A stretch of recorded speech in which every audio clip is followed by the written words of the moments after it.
Hennepin County. He is a past Minnesota representative, and he's an attorney. Here is Dave Thompson. Dave is Minnesota State Senator. He is past radio personality. He also is an attorney. And Marty Seifert is here. Marty is a past House Minority Leader, and he was a gubernatorial candidate in the 2010 election. This is a great slate of candidates that we have. I'm going to take a minute and go through the ground rules. The candidates have seen this, but you haven't. Let me just do that. They're each going to get 3 minutes for opening comment and 1 minute for closing remarks. We'll have a series of questions that they will have 1 minute to provide answers. We're going to rotate the questions so that who starts is always changing. There will be some yes/no questions that we really aren't looking for comment to, and if they feel that it's something that they can't say yes or no to because it's more complex than that, then they certainly can say that. It's more complex than I can answer it yes or no. And we might have a couple of those. The questions were solicited by our newsletter. We've tried to group the like questions together. Would you start with the 3 minutes and pass on to Dave? All right, great. Well, thank you. Thank you for having us twice now, even though we didn't get to show up the first time when you had your snow day a couple months ago. I'm Jeff Johnson. I am seeking the Republican endorsement for governor. And for those of you who don't know me, let me just give you the Cliff's Notes version of my background. I was born and raised in Detroit Lakes, Minnesota, up north. My wife was born and raised in Crookston, and we went to college in Moorhead. We have been in Plymouth now, a suburb of the Twin Cities, for the past 18 years. We've got 2 boys. Thor's in high school. I just got his driver's license a couple weeks ago, so if anybody's got a really crappy old cheap car, I'm looking for one. He's not, but I am. And then we have a 12-year-old boy named Rolf. I have spent most of my life in the private sector, both as an employee and as a self-employed business owner. And then also during that time, I served 6 years in the Minnesota House, and the last 5.5 years now as the often lonely conservative on the Hennepin County Board of Commissioners. And as I mentioned, I'm seeking the Republican endorsement for governor, and I'll abide by the Republican endorsement for governor because I believe very strongly that it matters and it should matter. And there are actually 6 of us in the race. I've got 5 friends in this race, each of whom I have great respect for. But I wouldn't be running if I didn't think I was the strongest candidate. And I say that because I believe I'm the endorsable conservative in the race who actually has the best chance of beating Mark Dayton statewide. So start out with the endorsable conservative. No one in this race has a more conservative record than I have. And I really encourage you to look at our records. Don't just listen to rhetoric, but look at how we have voted over the past 6, 8, 10, 12 years. But that conservative record doesn't matter if we can't win. We have to win, and I think that's where you're going to see some separation. And for Republicans in Minnesota, I don't believe we win by saying we're just going to pick the candidate who has been in government the longest, or who can throw out the most red meat, or who has the best one-liners. For us to win as Republicans in a tough state like this, we need to pick a candidate who can convince non-Republicans in every area of the state to actually pick us over all the promises that they're going to get from Mark Dayton and the Democrats. We need a statewide candidate. If we have somebody who's seen as the suburban guy, I don't think we win. We have someone who's seen as the rural guy, I don't think we win. We need a statewide candidate, and I believe I've got the base in all 3 areas of the state: rural, suburban, and urban. I spent the first half of my life in rural Minnesota. I spent this last half in the suburbs. I've won twice big in Hennepin County, despite my conservative record. And that is an area that has been, at least in the past, quite crucial to us in winning statewide races, but we've been abandoned by Hennepin County these last couple cycles. And as a Hennepin County Commissioner, I'm in Minneapolis every single week trying to apply our conservative principles to some very real vexing problems they have there. And I believe if we want to win statewide, we have to do at least a little bit better in the urban core, and I think I've got a track record to be able to do that. So if you are looking for an endorsable conservative who can actually run a statewide race and win, I think I might be your guy. I just ask that you give me a close look, and I would be truly honored to earn your support. Thank you.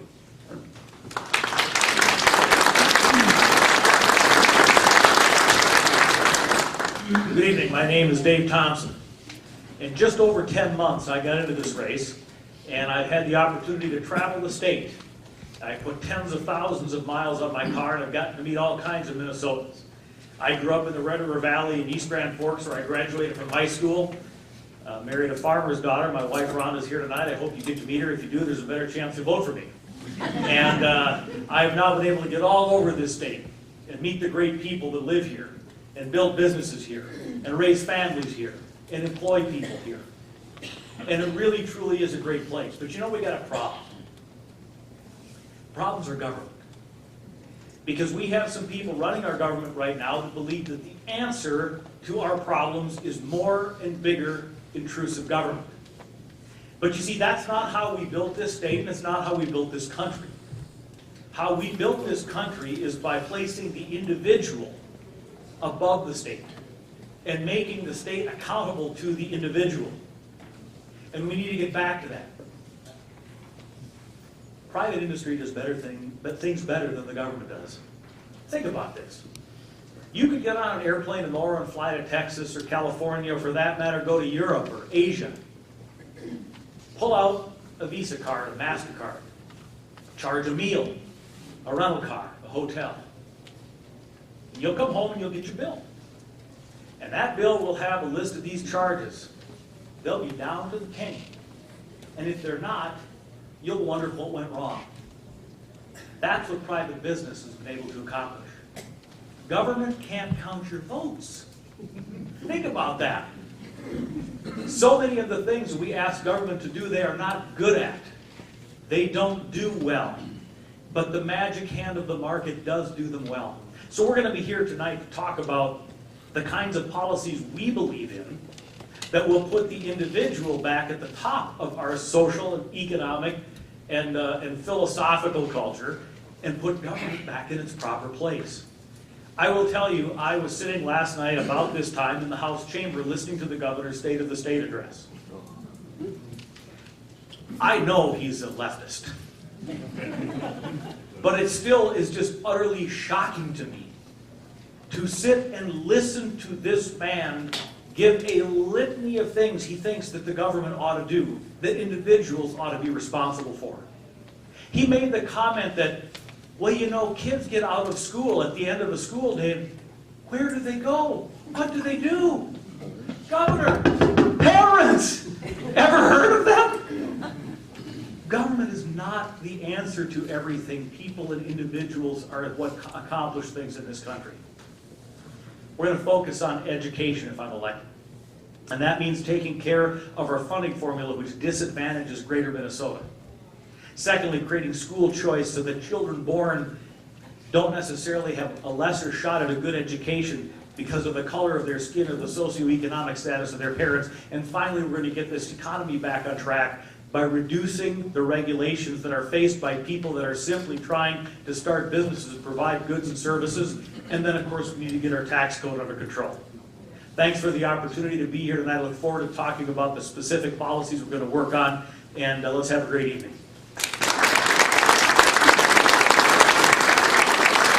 Thank you for being here tonight. My name is Marty Seifert. I'm a candidate for governor. I got in the race late. I've only been a little over 5 months. I am a farm kid from southern Minnesota. I was born, raised, and educated in southern Minnesota down in the south of Redwood Falls area. I am the youngest of 6 boys. My mom lost the toilet seat war on a 7-to-1 vote, bless her heart. And I'm just here because of common sense. Government is too big, it spends too much, it taxes too much, it regulates too much. And it wants to tell farmers how to farm, teachers how to teach, business people how to run their business, parents how to raise their kids, and they know nothing about any of it. And the reality is that in the state of Minnesota, we have become the nanny state after 30 or 40 years of this. When they see someone unhappy, they want to create a Department of Happiness. And that's a problem. And government has become so big and so dictatorial now, you can't buy a cold beer on a Sunday before the Vikings game or light a firecracker on the 4th of July because the state law says you can't do it. That's how ridiculous and out of control the state government has gotten. We are now number 3 for taxes in the United States of America. We are uncompetitive with not only our neighbors but the rest of the world. And we have been a state of inventors and innovators. Medtronic was invented in mom's garage. Polaris was invented in mom's garage. Starkey hearing aid was invented in mom's garage. And now under the economy of Obama and Dayton, you live in mom's garage. You don't invent things in mom's garage. And I think most people out there understand that. So how about we just get back to the fundamentals of what our Constitution tells us the role of government is. Our founding fathers are pretty smart people. And the states created the federal government. The federal government didn't create the states. I hope everyone understands that. So I want to be a governor where the government is the servant of the people. And it has fast become where the people are becoming a servant of the government. And I think all of us need to understand the fundamental changes that are going on over the last generation, and now with Mr. Obama and Mr. Dayton, about doing everything for everyone, not understanding who pays the bill, how the economy works. So I was 18 years on the farm. I got my college degree. I was 4 years as a high school teacher, 9 years in higher ed. I've owned a small business for 12 years. I worked at the hospital for 4 years, as a realtor for 4 years. I was in the Minnesota House of Representatives for 14 years. That makes me about 75 years old. The one reason those things are simultaneous is when I was in the legislature, I always believed that you ought to have a real job. You always should have a real job and then retire voluntarily to go back to your community, which I did. And now 4 years in the private sector later, I'm here to serve. And I remember talking to a group of school kids the other day, and a third grade girl raised her hand. She said, "Are you running to be my boss?" And I looked at her and I said, "No, I'm running so you could be my boss." We don't have enough of that in state government today. So I want to make sure that every child, black or white, rich or poor, rural, urban or suburban, who is treated equally in the eyes of God, ought to be treated equally in the eyes of their government, using their God-given talents can be all they can be, because that's the American dream. The American dream is being turned away into voting for your neighbor to give yourself free stuff, and that's wrong. Let's turn the American dream back into what it ought to be. Thank you, and God bless. Thank you, Marty. Thank you. Okay, this next question is on economic outlook. And the American Legislative Exchange Council puts out a report called Rich State, Poor State. I think we've all seen that. In it, it ranks Minnesota 46th in economic outlook for 2014. The only states with a worse outlook are California, Illinois, Vermont, and New York. As governor, how will you turn this around? The number one issue to turn anything around is leadership. Leadership. We need a governor who is not looking to run for a higher office, who is not looking to get reelected and pander to people, but to exercise leadership on the proper role of government. And that means downsizing, right-sizing, and economizing the government so the private sector can flourish. We are uncompetitive in the world, in the United States, and in the upper Midwest. And so I want to downsize government. I ran into a guy in Wyndham, Minnesota who wanted to open up a distillery. You know what the distiller's fee is in the state of Minnesota, or what it was when I left the legislature? $30,000 a year. So he looked around at our neighboring states and found one for $500 for the licensing fee. So this is about downsizing government, downsizing taxes, downsizing fees, downsizing regulations and red tape and bureaucracy, and having our state agencies like the PCA, the DNR, and all the other bureaucracies, A, get downsized, but B, become a servant of the people and not having a people being a servant of them. Well, Jim, I'm going to throw out an extra stat because I can guarantee you Dayton is going to throw out some stats later this year about how great things are here, right? But there is one stat that I think stands out, and that is Minnesota in 2012, we haven't seen the 2013 numbers, created the fewest number of new businesses per capita in the country. Dead last. And there are a lot of reasons for that. One is the tax code. We need massive tax reform. Lower, broader, and simpler is my philosophy. We now have high, complex, and narrow. So we need just the opposite. Regulation reform. We need to compete with the states that surround us. I hear this more often than anything from small business people. It's the regulations that are killing them. And we always talk about doing something about them, and we never do. We need to take an axe to those regulations. Tort reform or lawsuit reform, something that I actually worked on and succeeded at when I was in the legislature, to be more competitive with the states that surround us. And then the piece that just drives me crazy, because this is Dayton's only job strategy, enough of providing a break to a handful of businesses at the expense of all of the others so you can claim that you pulled somebody in from California or wherever. It's time that we treat our businesses all the same and we don't pick winners and losers. What do the 5 states that were mentioned have in common, Minnesota and the other 4? They're Democrat, and they're all high tax, big government spending, big bureaucracy states. Oh, and let's add to that the federal government that had 0.1% growth in the first quarter of the year. The answer is relatively simple. We create an environment in which we encourage investment, we encourage employment, we create a healthy economy. How do we do that? We do that by making government smaller, reducing the size of government, reducing government spending, lessening the tax burden. And for those of you out here that are businessmen or women, if you're in farming or some other business, what do government regulations do to you? They deter you from expanding, from growing, from starting new ventures, and they add a tremendous cost to your business. So the answer really is quite simple, Jim. These are places that believe in big government and high taxes and a regulatory state.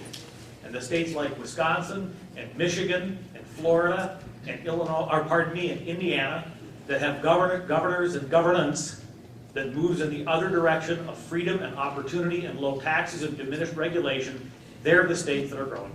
Okay, Dave, hang on to that. You're up next. Okay, we've been talking about taxes and spending. The next question's right there. Minnesota, as you said, has been long viewed as one of the highest tax states in the union. People and businesses are leaving the state. Add insult to injury, the Democrats gave us the highest tax increase in Minnesota history. So, what will you do to cut the spending so that you can lower the taxes? What are you going to do to cut the spending so you can lower the taxes and get people to stay here? Well, what you've got to do in order to reduce spending is you've got to look at the areas where you spend the most money. And in the state budget, that is education, human services, and transportation. And so we need to look at those budgets, and we need to reduce where we can. For one thing, I believe in putting an absolute freeze on hiring government employees.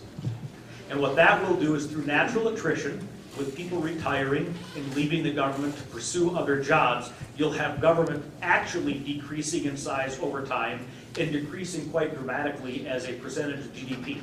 So that's something that's doable, that you can put the freeze on and you can drop the size of government that way.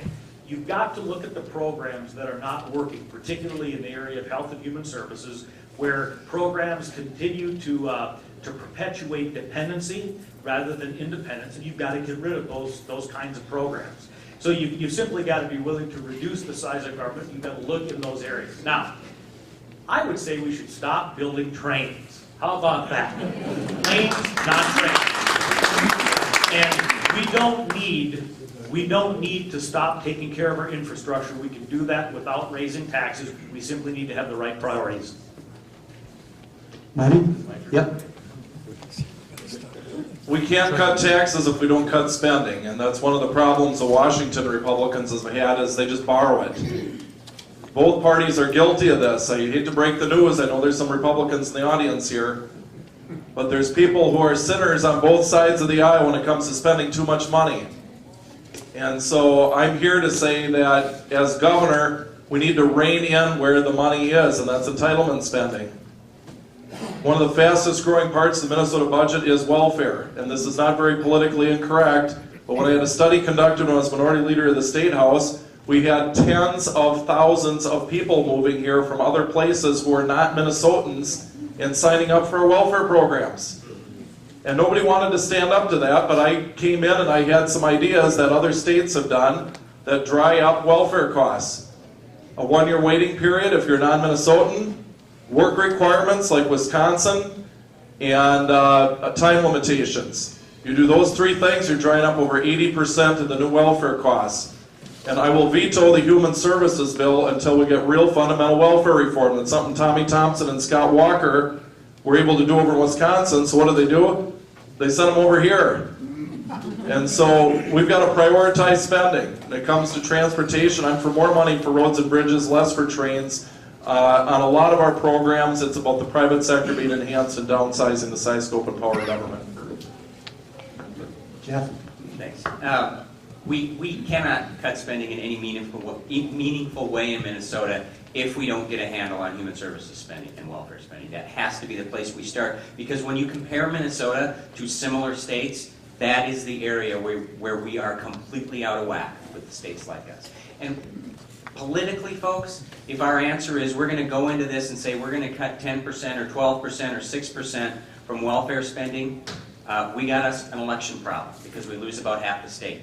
We've got to do it a different way. One of my 3 planks in this race has been to audit the programs that taxpayers fund, starting with human service programs. Every single solitary one of them. It'll probably take 4 years. And the ones that can prove that they're actually doing what we claim to want them to do, which is move people off of welfare to self-sufficiency, we ought to celebrate those programs, because that's what a welfare program is supposed to be. The ones that can't, and there are a ton of them, and I see them every day on the Hennepin County Board. These programs that we fund because they make us feel good as politicians, but they're actually hurting the people we claim to want to help because they create this generational dependency that never gets any better. We have to end those programs, and we can do it if that's how we approach it. We approach it as Republicans who care about people and say, we want to fund the programs that work, but we are going to stop funding the programs that don't, and we're going to start requiring measurement. That's how we will actually cut state government. Once we're past the welfare spending, then we start auditing all the other programs as well. But that's the place to start, because those are the easiest programs to measure. Yep, Steve, you're next. Interesting thing is you try and put these questions together. These guys are really doing a good job of covering the ground here. So you might get some duplication here in my questions, or our questions. They aren't mine. Education, though, is up next. And year after year, we continue to pour more and more money into education, but more money doesn't seem to be the ingredient that improves education.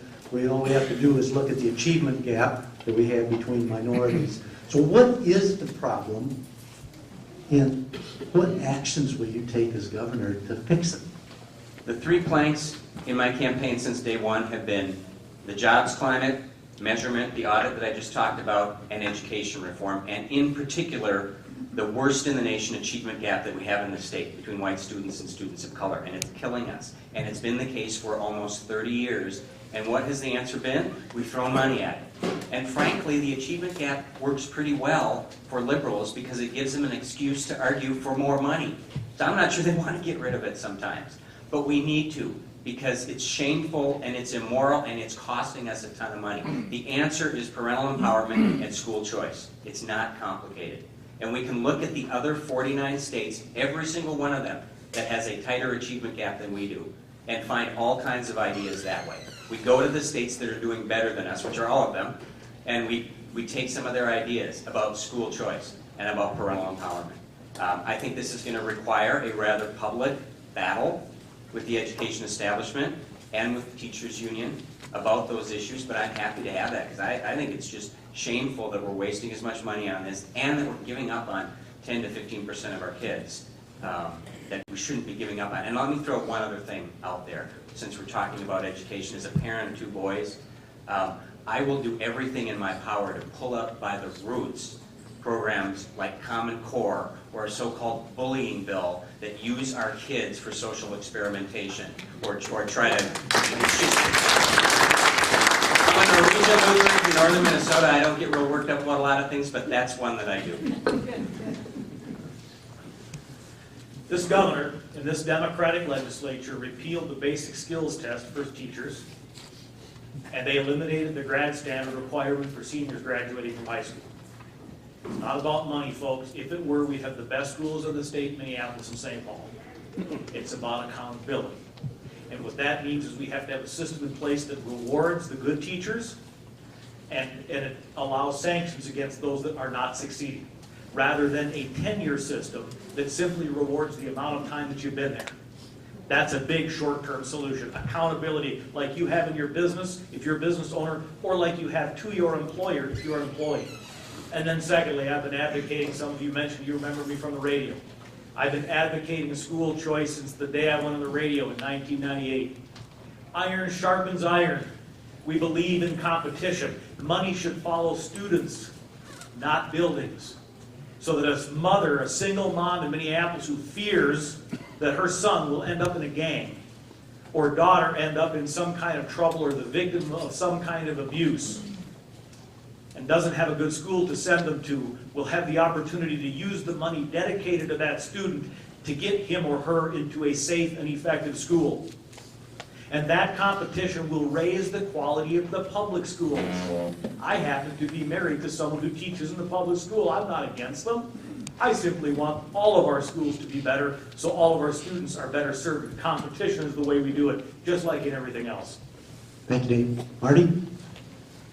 I've actually been a public school teacher in Minnesota. My kids go to Catholic school. My running mate, Pam Myra, was a state representative from Burnsville, homeschooled her kids for 12 years.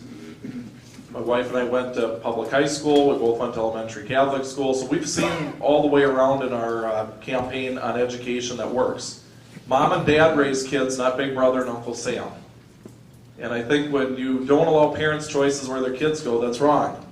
Number two is we have to have the understanding that in the Minnesota Constitution, Article 13, Section 1, it is required of us to have a uniform system of public schools.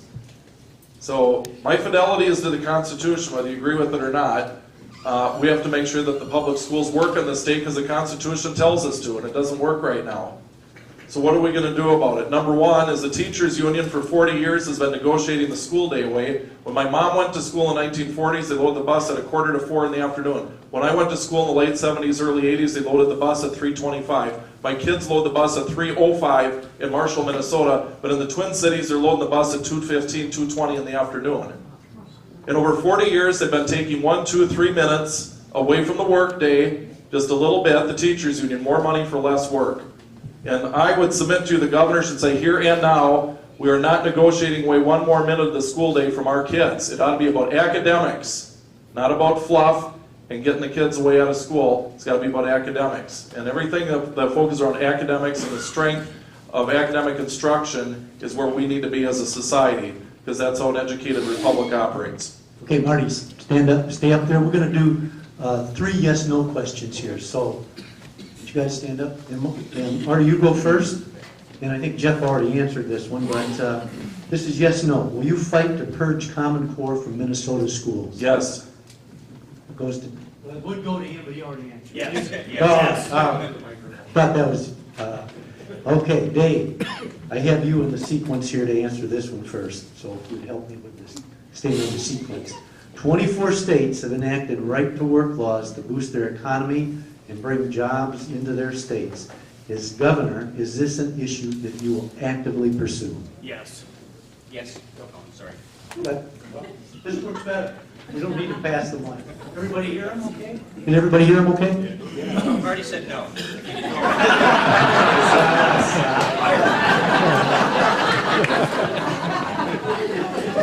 Okay. Here's the last yes/no in this series. Minnesota is one of only 7 states that tax Social Security income. Will you work to eliminate Minnesota's tax on Social Security income? Yes. Yes. Okay, good enough. All right, I have Marty up next, so, and this is for a regular question. We're going to get into healthcare here. But first I want to make a statement for the audience. I'm sure you all know, but some of the audience might not know this. That recently there was a poll by KSTP on the satisfaction of both Obamacare and with MNsure. And it was very low. It polled only in the 30s. So first let's talk about MNsure, and let that question go around, and then the next question we'll talk about Obamacare. But here's the question on MNsure. Minnesota has spent $160 million on our problem-ridden health insurance exchange. Now, MNsure is planning on spending another $100 million to try and fix it. Meanwhile, Oregon has had similar problems with their health exchange, and they have decided to scrap it and go with a federal exchange at a cost of only about $4 to $6 million. If you were governor, what would you do with MNsure? That same Channel 5 poll showed me doing the best against Dayton, by the way, so I kind of like that. It wasn't a setup. Yeah, it wasn't a setup. I'm the only candidate for governor of any party who has worked at a hospital the last 4 years, so I know a little bit about this. Number one is MNsure has wasted over $100 million on Paul Bunyan ads. Have you ever seen these? Full-page newspaper ads, radio, all this enriching marketing and media executives when it's supposed to be going to people's health care. And so if you want to simply dissolve it and give people health vouchers, I'd rather have that happen and say here, instead of driving up people's health insurance costs, their co-pays, their premiums, and allowing semi-monopolistic nonprofit bureaucracies to dominate the health insurance market, we've got a lot of great ideas as Republicans to save money. The highest cost of care is in the emergency room. Yet we have a lot of people who could go to urgent care, and in Marshall, Minnesota, it's 90% cheaper to go to urgent care over the ER. We did a little study and found out almost 30% of our patient population in the ER 1 month was going to the ER when they should have been going to urgent care. We ought to have medical malpractice reform. When I was delivered at the Springfield Hospital in 1972, the entire cost of my delivery was $380. They stopped delivering babies in my hometown hospital last year. And the trial lawyers ran off with $1,100 per baby for medical malpractice insurance at that hospital the last year they delivered.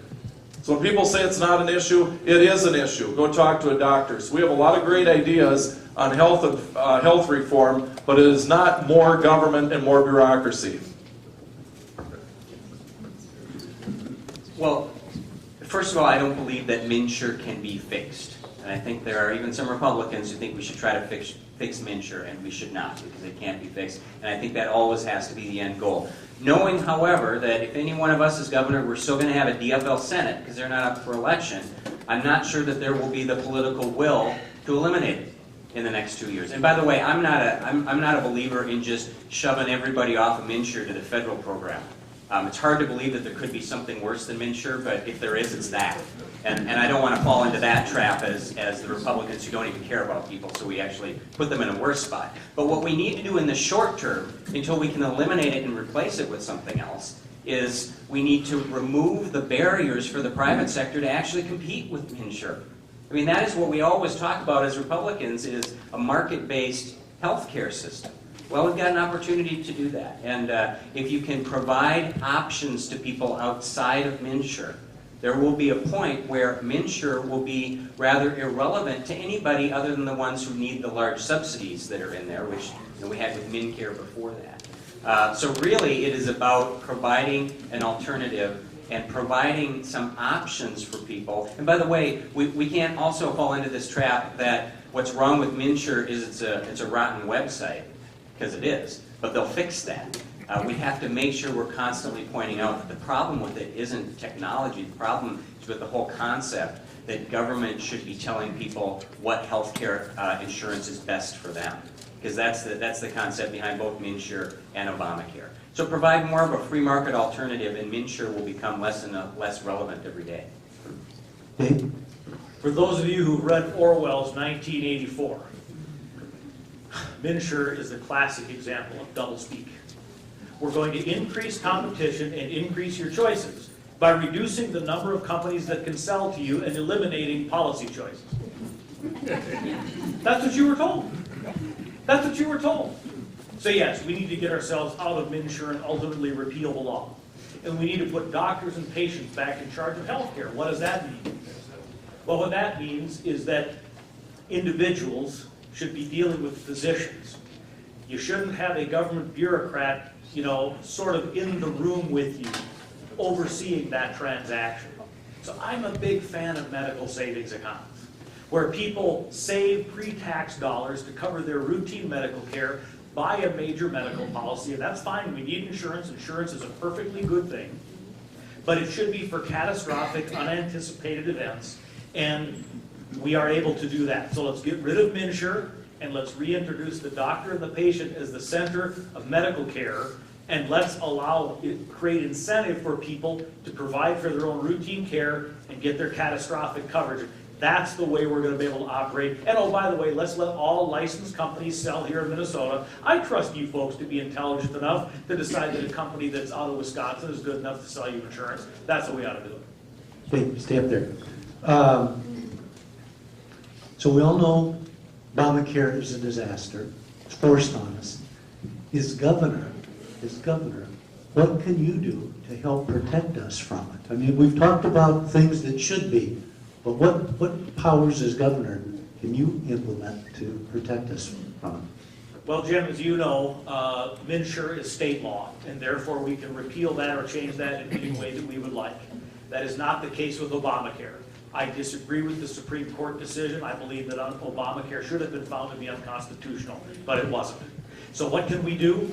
Well, many of you know my running mate, Michelle Benson, is a person who has made herself one of the foremost experts on health care in Minnesota. And I will ask her to try to work with the federal government to get as many waivers of their requirements as possible. And what some states are trying to do, not our state, of course, because this governor couldn't wait to do the early opt-in to Obamacare and implement every bad policy that comes with Obamacare. But in those states where they have governors that are trying to protect their citizenry, they are asking for exemptions in exchange for some agreement that we will put programs in place to take care of our uninsured. Well, guess what? We had them. Last night, this governor touted MNsure as the reason that people with pre-existing conditions can get coverage in this state. I'm going to use the L word. That is a lie. MCHA was in place in this state in 1976 and provides coverage for people with pre-existing conditions. We had those programs in place. Minnesota had one of the lowest, if not the lowest, uninsured rates in the country. We provide for our infirm and those who can't purchase their own insurance. Let's go back to Minnesota's way, not the Washington bureaucracy way. Marty?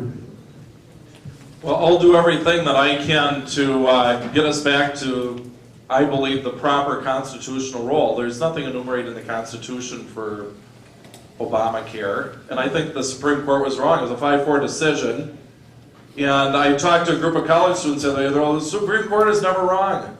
And I said, have you heard of the Dred Scott decision when they declared people property? Did you ever hear about Plessy versus Ferguson, separate but equal is okay, that was overturned later by Brown versus Board of Education? Supreme Court wrong. The Supreme Court has been wrong all the time in the history of the United States. So, number one is we're going to do everything we can to make sure that we get the health system in Minnesota to a free market system that has the safety net of protections. Is interested in the governor and state of the state, and I was there as a guest of my running mate yesterday. He was talking about how great it was because we were number 5 in the country for people who didn't have insurance for health. When I left the legislature in 2010, we were number 1 in the country. It's gotten worse under him, and he's bragging about it. So we didn't need to be intermingled with New Jersey and Louisiana and Mississippi on the healthcare issue because we were figuring it out as Minnesotans. Remember I said we were inventive and smart? So I'm going to do everything we can to get the federal government pushed back to where they belong, with the understanding, of course, that the court ruled the way it did. But there are a lot of things that we can do with the veto pen and trying to keep the federal government out of here and dictating what the state ought to do. Jeff? Well, obviously, as governor, you try to obtain as many waivers and exemptions as you can, knowing that Obamacare is law until it isn't anymore up to the federal government. But there's a bigger issue here, a much bigger issue actually, and it is, do we as a state constantly roll over for the federal government because they're offering us money? And we do it all the time. Sometimes at some of our forums we get asked about nullification. And that can be a complicated and very difficult issue. But there's a really basic principle there, and that is we got to be willing to say no once in a while, even if it means we're turning away a whole bunch of money. And that's easy for us to say up here, but it is hard to do. Because you have to, as a governor, explain to the people of Minnesota why you're turning down all the money. Money coming from the federal government to many Minnesotans is money falling from the sky, right? It's manna from heaven, and if you don't take it, you are irresponsible. And that's what we have to do as leaders, and that's what a governor has to do. We have to use the bully pulpit, whether it's Obamacare, whether it's No Child Left Behind or Common Core or something else. We have to use the bully pulpit to explain to people over and over and over again that sometimes individual liberty and private property rights and sovereignty are more important and more valuable to us than the money we're going to get from the federal government. So I expand your question a little bit, but I think it all goes to this same concept. Okay, Jeff, stay up there. I'm just going to throw out something. This isn't a question, but I heard you talk about nullification and out-of-control federal government, court systems that are making bad rulings. And the framers of the Constitution gave the states the power and the responsibility, and I think the duty, to rein in and out of control federal government. And they put those powers in Article 5 of the Constitution. The states can band together and bring forward amendments to the Constitution, and I'm just going to throw that out. It's not a question, but you guys are running for the top office in this state, and that ought to be something that you think of from time to time. You go ahead if you want to. I would be actually very in favor of an Article 5 convention here in Minnesota, and I think the only concern I have about it is I wouldn't want it to become a runaway convention that the liberals take over. So we would have to have something in place to control that. But you know, I've read the book, and it's a great book. Can I comment on it? Yes, please. To have the liberals take charge, they would have to be able to get how many states? Is it 13 states to vote their way? I'm sorry. They would need to have 38 states to vote their way. That's not going to happen. That's not going to happen. So, anyway, I didn't mean to get into it. But I would absolutely. I think I love the book, by the way. And while I didn't agree with every single proposal in there, I agreed with most of them. And I think that may be the only way we actually are able to get control of the federal government. I think you're right. Now, that wasn't meant to be a question, but it turned into one. Do either of you want to make a comment on it? No, we'll move on then. Okay. Shall I stay up? Yes, you stay up. We're going to talk about something that you also have touched on here, and that is commuter rail versus roads. Maybe there's more for the audience here, but Minnesota obviously has spent billions of tax dollars on commuter rail, and there isn't enough ridership on them to support the cost. You know that roughly 80% of every ride is subsidized by taxpayers. Meanwhile, the roads, bridges, highway maintenance are going wanting. Is commuter rail a better use of our transportation dollars, or roads? That's easy. Yeah. And if no, what are you going to do? Well, this is roads. That's an easy question for me, probably for all of us. But this is not something I just complain about. This is the fight that I have every day on the county board. I'm in the trenches on this one, fighting the Met Council and my colleagues on the Hennepin County Board. Because rail is a religion. It really is. There is this belief that rail is the answer to all problems. And if you really push them on it, it's not about mobility. It's not about congestion. It's about controlling where people live. And getting cars off the roads because they don't like cars. And it is extremely inefficient.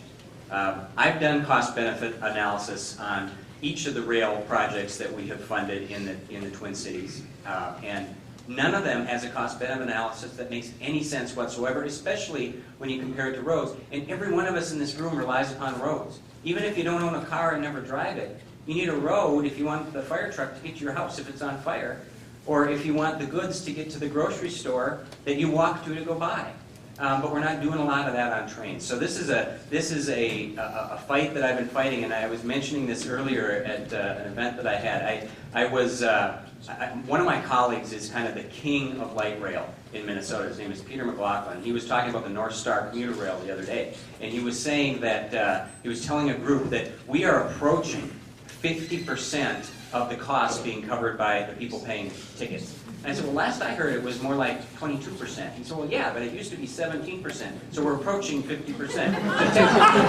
So don't ever believe what you hear about trains from the train people, because it's often not true. In my opening remarks, I commented that the individual ought to run the show, and that government ought to be subservient, and that hopefully the policy discussion would show how that manifests itself in the things we believe. So what's the purpose of transportation? What's the purpose? The purpose is to get you, the taxpayer, to and from your destinations safely and efficiently in the manner that you want to go. Minnesotans don't like trains. If they did, we wouldn't have the abysmal numbers that we all know exist. So what we need to do for greater Minnesota is make sure that we have safe and plentiful roads that we can get our farm products to market, and we can move our people around the state. In the metro area, when I tweet, I like to use the hashtag lanes, not trains. We need to build more roads and bridges so that we can get people to where they want to go most efficiently the way they want to go. And for Minnesotans, that happens to be in their car. And I don't think that just because I happen to be in the state legislature that I should be telling you how you want to travel. You tell me how you want to travel. You're paying the bills, by the way. We're spending your money, and then we provide a safe, efficient method for you to do that. That's how it ought to work. And what Minnesotans have told us clearly with their behavior and in the polls is that they would prefer to be on safe roads with enough lanes and a minimum of potholes. That's what we got to provide. Marty? I've had a very strong record opposing things that don't meet cost-benefit analysis. The trains will not meet that. So we put our dollars where the people are. 95% of the people get around on roads and bridges. That's where the money ought to go. But I would say that we should go a step further and understand that the cost of building a road in Minnesota is more than our neighboring states. Why? Because of labor laws, environmental laws, other bureaucracies and mandates and requirements. So for us to just keep dumping money into a system that's 15% less efficient, I'm going to be a governor that digs into things. And they might call me a micromanager, but the governor has to be a leader on things. We've just done things the same old my whole life, and it's time to stop that. And ask the first question, why does it cost this much? Why does it cost $15,000 to $20,000 for a kid in Minneapolis to get educated when they're not getting educated? And then why are we spending this much more on a road in Minnesota as compared to the same exact kind of road in South Dakota or Iowa when it has similar topography, so the right-of-way cost isn't more, and so forth? But all things being equal, it costs more to do things in Minnesota. And it is the governor's job to be a leader in understanding that we got to get more bang for our buck, because that is not happening right now. And utilize the private sector for things. When I chaired state government finance, we used to have a state print shop that printed hunting manuals and books and things. I came in and said, what is this? And we shut it down, and we outsourced it to the private sector to do our state printing. And now it's done twice as fast, 20% cheaper, at a better quality. That's what I want to do as governor. Marty, you stay up. You're up next. Met Council. We're going to talk about the Met Council. Not everybody down here might be really overly familiar with it, but the Met Council is an example of an unelected bureaucracy that has amassed enormous amounts of power. They even have the power to tax, and they're unelected. As governor, what, if any, changes would you make to the Met Council?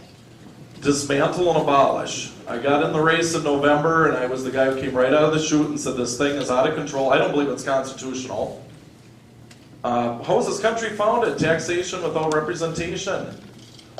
And I had someone in rural Minnesota raise their hand at a forum and said, what do I care about the Met Council? I don't live in the 7-county metro. And I said, just as we as Republicans cared about the people of East Berlin in the 1980s when they were taxed and regulated by an unelected Politburo, and we stood up to that, we ought to care about 55% of our own state's population who are being taxed and regulated by an unelected Politburo known as the Met Council.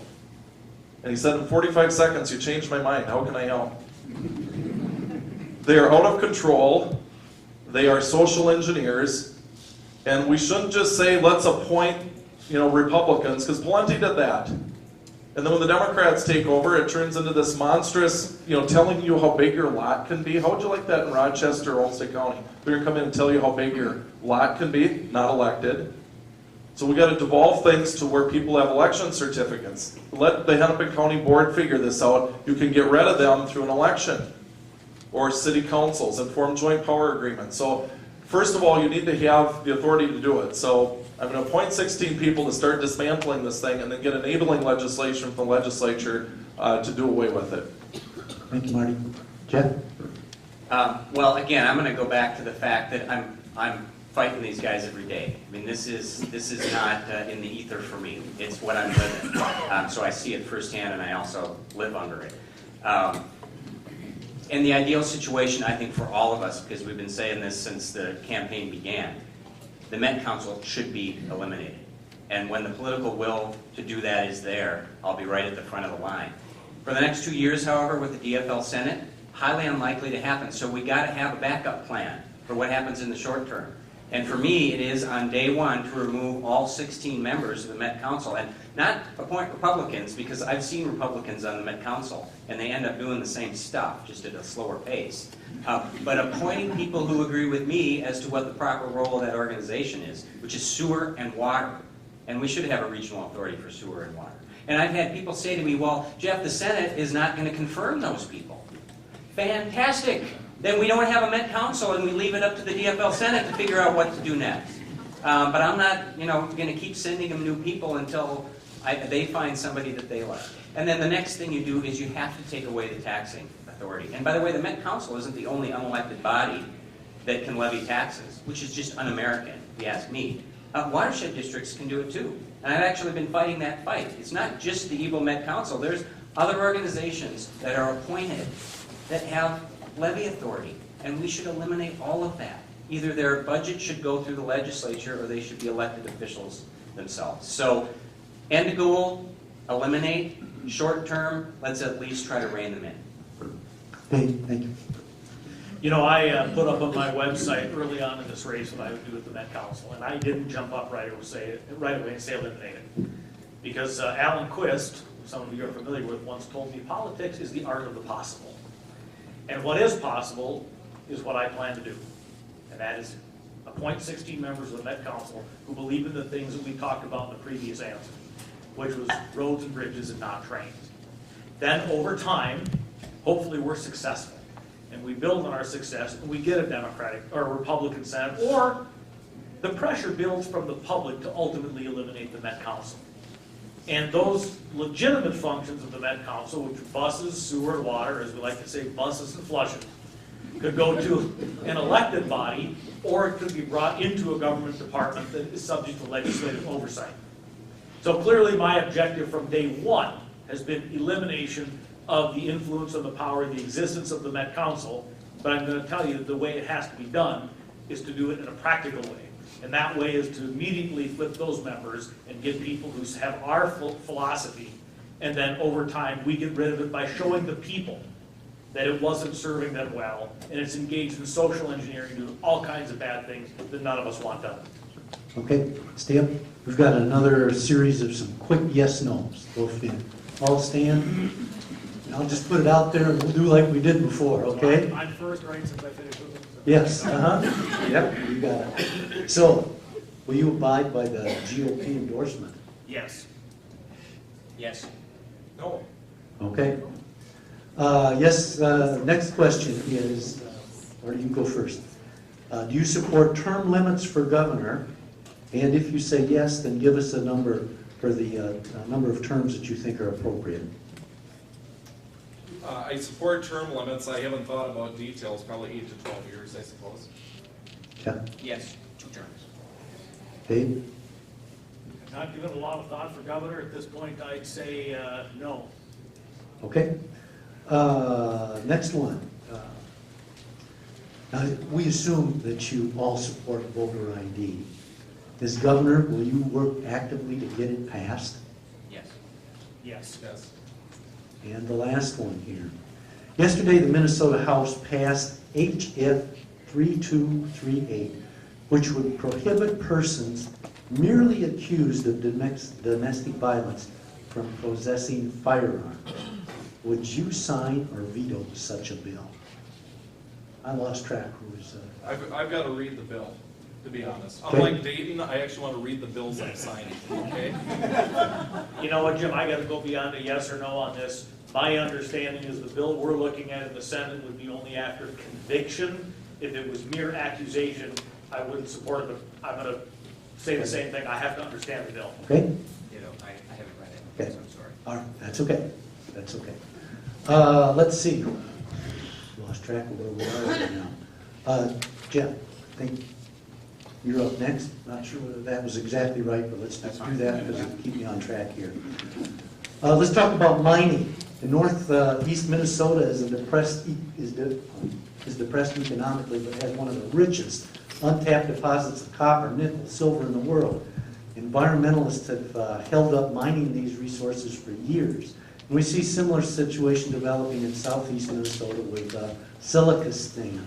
How will you find a balance between realistic environmental concerns and jobs and economic benefits that mining would provide? Well, I don't think that's hard at all, because we have a regulatory process in place to make sure that we're not destroying the environment, because Minnesotans, we do care about our environment. We really do. Whether we're conservative or liberal, Republican or Democrat, we care about clean water, we care about a clean earth, we care about the boundary waters. So there is a process in place. The problem is that process has been terribly abused with respect to mining. I mean, I don't know how long it's been, but I believe it's been longer than a decade that they've been supposedly looking at this. And now, if you haven't been paying attention, Mark Dayton wants to put off that decision until after the election, because he's caught between the union folks who want jobs up there and the environmentalists who don't want jobs up there. Sounds like a pipeline I know about. Yeah, that's a great comparison. Yeah. You know, as governor, I think the environment matters, and as you say, reasonable or realistic environmental regulations. But I believe we're well past that with respect to the mines up there. We have such a great opportunity for jobs, desperately needed jobs. It's also a great opportunity for us in the election to be able to tout those jobs, while also recognizing that we do care about the environment, and we don't believe that just willy-nilly anybody should be able to do anything they want. But as long as they put forth a plan that protects the environment, and everything I've read says they have, then I think we should move forward with that mining. Dave? In my opinion, there is no better example in our state right now than mining on the Iron Range as an example of the environmental left with their money and their influence controlling politicians and hurting people. There are people up in northeastern Minnesota that are losing their way of life. People whose parents and grandparents and great-grandparents grew up on the Iron Range, worked up there, established a lifestyle up there, learned to love the area for its hunting, other things. They can't live there anymore because there aren't jobs up there, and there's no good reason for it. There are many people that believe that opening those mines up in northeastern Minnesota could be for our state what the Bakken Oil Reserve has been for North Dakota. Now, you talked about creation of jobs. That's what we need to do. We have, between the federal Environmental Protection Agency and the Pollution Control Agency in this state, we have so many regulations. The probability of being able to do lasting damage up there with the environmental regulations we have is zero.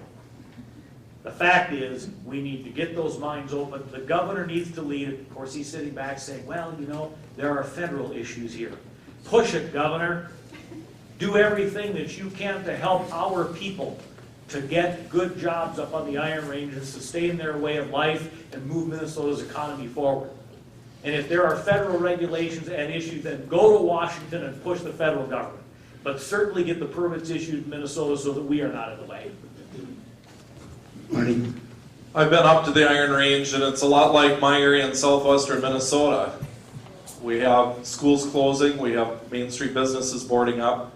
We have an opportunity with Polymet, Twin Metals, the manganese mine in Crow Wing County, to bring in over $1 billion of new investment in the first year of opening this. New jobs, from high school kids to drive trucks to PhD engineers to design the mines. I've read the 2,200-page environmental impact statement. I don't know how many people in the room have, but here's some facts. Hundreds, if not thousands, of new jobs, billions of new dollars. Once the water is mitigated and treated, it will be 5 times more pure than municipal drinking water. So if you look at the facts, I think most average Minnesotans would say we want the mines to be open. And those people in northeastern Minnesota desperately want a paycheck, not a welfare and unemployment check. They want to work. They're wearing a union jacket, I'd care less. Let's get them a good job. Okay, Marty, stay up. This one's on religious freedom. And religious freedom's been under attack in our country by the Obama administration and by these special interest groups. And as governor, what will you do to protect the right of conscience? This is a fundamentally important issue to me. Now, I'm a minority, I'm a Catholic, and I worked at a Catholic hospital the last 4 years. So this has been very acute for me. Watching the Obama administration audit people they disagree with, including this group, and fundamentally undermining religious freedom when it comes to health care and other issues. And it will come into education, it will come into other issues.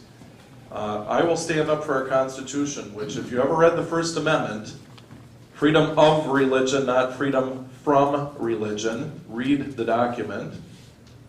I will do everything that I can within my power to make sure that that is respected.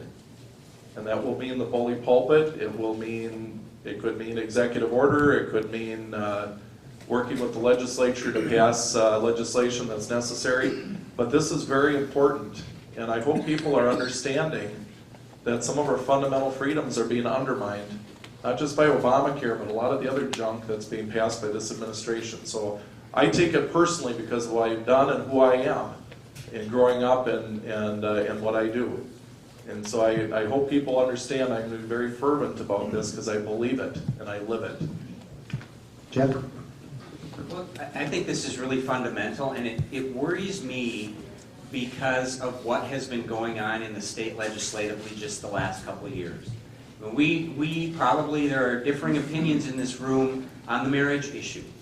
But setting that aside, one of the potential consequences of the changes we made to the definition of marriage is a religious freedom issue. And it scares me. And we have to be so vigilant about that. I can say the same thing about the bullying bill. We might have differing opinions on that. I kind of doubt it, but we might have differing opinions on that. But one potential consequence is a religious freedom issue. Even Common Core has a piece of that. And so as governor, it's something that I will have an eagle eye on, and I would agree with what Marty said. You use every tool that you have as governor, whether it's trying to pass legislation to protect people, whether it's using the bully pulpit, whether it's using the rulemaking authority. Believe me, this will be an important issue for me. Thank you. I am completely tolerant of other people's religions, whether it is different Christian denomination, whether it's Judaism, whether it is another form of religion, whether it is agnosticism or atheism. And I expect the same in return. That means two things. Number one, they don't get to interfere with the way that I worship. And number two, they don't get to make me do things with my tax dollars that I find to be morally repugnant. Which is why I was the chief author of the Senate bill that was passed by both the House and the Senate when we had the majority discontinuing the public funding of abortion in the state. Unfortunately, the governor vetoed that bill. Didn't surprise us, but we took a stand. So anytime I see you being compelled to fund something that you may find morally repugnant, even if I don't, and I'm in disagreement with some of my Catholic brothers and sisters on certain things, but they have every right to hold those beliefs, and they should not be forced to conform to my beliefs. And we know that that is in part what Obamacare is doing to people.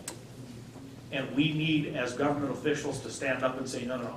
The letter to the Danbury Baptist didn't say that people's religion can have no interference with government. It said that there should be a wall of separation, that the government can't push around people and their religion. So let's get that straight. And let's make sure we protect religious freedom. It is fundamental and at the core of what we as Americans believe in. Okay, Dave, Stan. More questions, but I think we're out of time. So, Dave, would you start off with 1 minute closing remarks? First off, thanks so much for having us. This has been great. And I kind of feel like I have a little bit of a smile on my face all night, and I'll tell you why. It's because after having traveled this state and starting to get to know people and see people and speak at many of these events and other things, the crowds are getting bigger. And I'm so thrilled to see all of you freedom-loving people in this room tonight. Because regardless of which one of these gentlemen or myself is the nominee, this is a team sport. And we're going to need you. We're going to need you pounding signs and dropping lid and giving money and doing all of those things. But believe me, we can win. This governor, I believe, has made some decisions that are going to haunt him in September and October. And I believe that we can win, but we cannot do it without you. So my name is Dave Thompson. I respectfully ask for your endorsement. As I said earlier, if I don't get it, I will support whoever does get your endorsement, because I believe uniting on June 1 is the way that we win in November. I thank you for being here. Have a great night, and I'm going to see you many times in the next few months.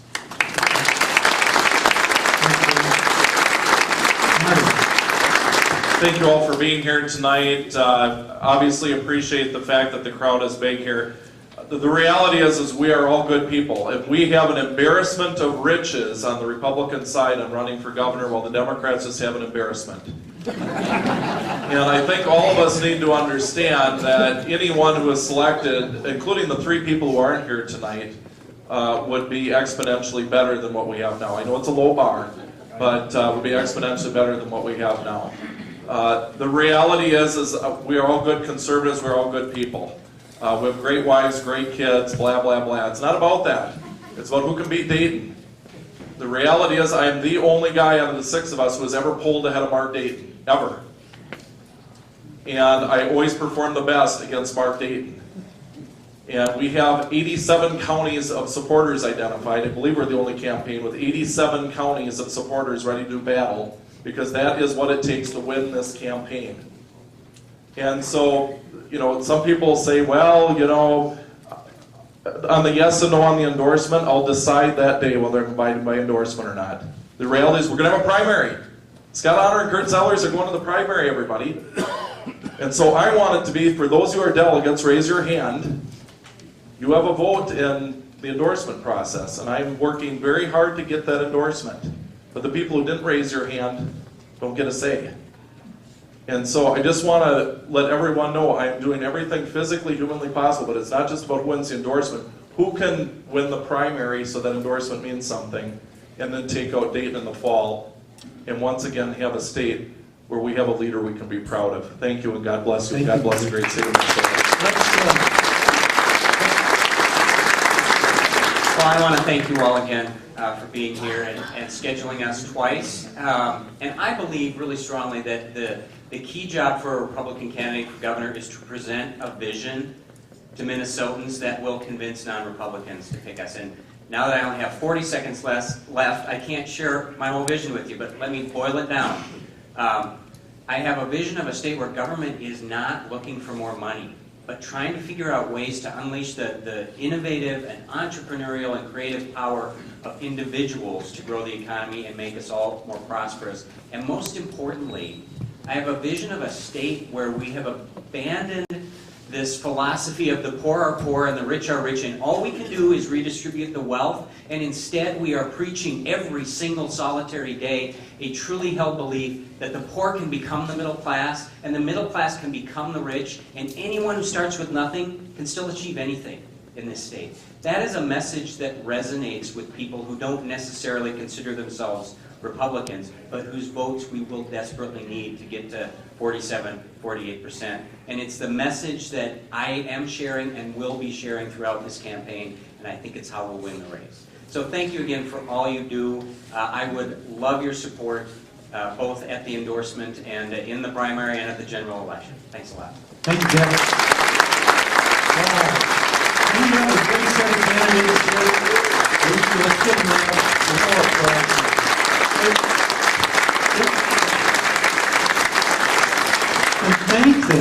I thank you for the sacrifice that you put into running for this. It's enormous, and I don't think any of us understand. I ran for a local election a couple of years ago, and what you do is nothing, and that was just, anyway, I have a tremendous respect for you. Say, just before we wrap up, a couple of things here. Please stay after and talk to our candidates. If you had a question on your mind that we didn't get to, this is an opportunity to talk to them. Also, feel free to talk to others. And the last thing is, you know, this is our Tea Party. We run on your donations. That's what enables us to do this. So as you leave tonight, please consider a generous donation in one of the donation box. And thank you. Drive safe on the way home.